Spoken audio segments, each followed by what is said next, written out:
HR has always been perceived as a cost center, and mainly technology and innovation across HR domain is very limited. Whenever in any organization, when there is new tech, new technology, new innovation, it goes directly to the business side, to the retail side. It does not actually focus on HR. So to a certain extent, HR has been quite limited to systems, the traditional HRMS systems. Well, it's over. The time is now, where basically innovation is driven in HR, moving HR from a transactional approach to a more business partnership, innovative approach, adding value to the business, and not only being a cost center, but also a profit center. And it all starts with the culture. I believe that if a company wants to thrive and capitalize more on the market revenues and profitability, it should start with its culture. Creating a culture of innovation is done through engaging your employees. Innovation is basically adding value. Anything that HR is doing that doesn't add value or doesn't get the positive attitudes from our own internal customers, then it is not an innovation. And this is what we focus on. We focus on culture. So that's very interesting. You made it very simple that, if you are adding value to your business, then you are performing your role well. Yes, as an HR person, our role is to do the service from the HR point of view, yes, but it should add value to the... Yes, operational HR will always be there. But the concept is, we need to look at it from a different perspective. It's no longer just do this and do that. We are not order takers, we are not executors. We should be part of the decision-making table. And that's where HR true value comes. Innovation is driven from the culture of the organization, and HR is the core of cultural transformation in any organization. Would you like to share some experiences of yours, where the HR added value and the organization appreciated? Of course. Well, we'll start with the very common. Any organization has its HR policies, procedures. Any organization big enough, they will have the code of ethics document. Yeah. Now, these are crucial documents and critical documents that everybody in the organization should read and should view.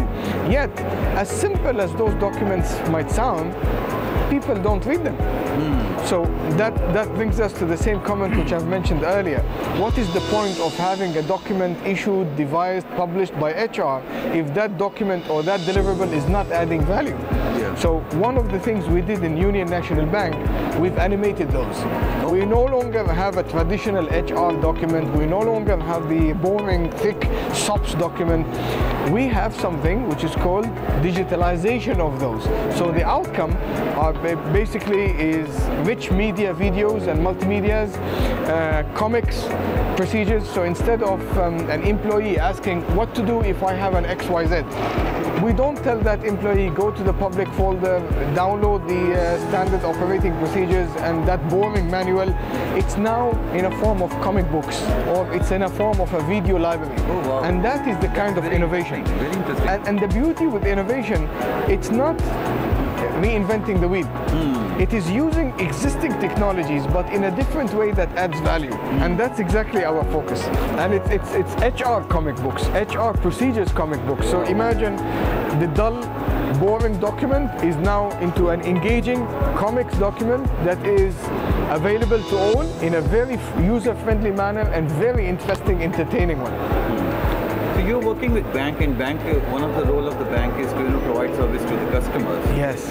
And people say that happy customer is only you get if you have happy employee. Yes. How do you connect these two things together? You're absolutely right. Let's put it this way: if you don't have it, you can't give it. Yeah. So if your employees are not engaged, if they don't feel a purpose in the organization, if they are not happy, let's put it this way, they will not be able to serve the customer and make that customer happy, satisfied, and loyal. That's most important. That's why it starts with an internal focus on the culture of the organization.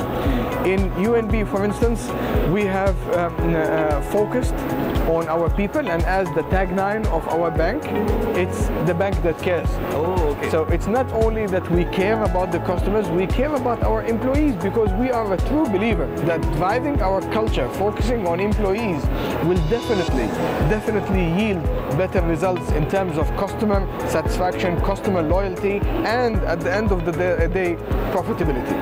Okay. There's a lot, discussion happening about HR analytics and the other stuff. Oh yes, yes. In your bank, do you use the HR analytics also? We do. People analytics, actually, it's quite important, and this is the trendy topic in HR.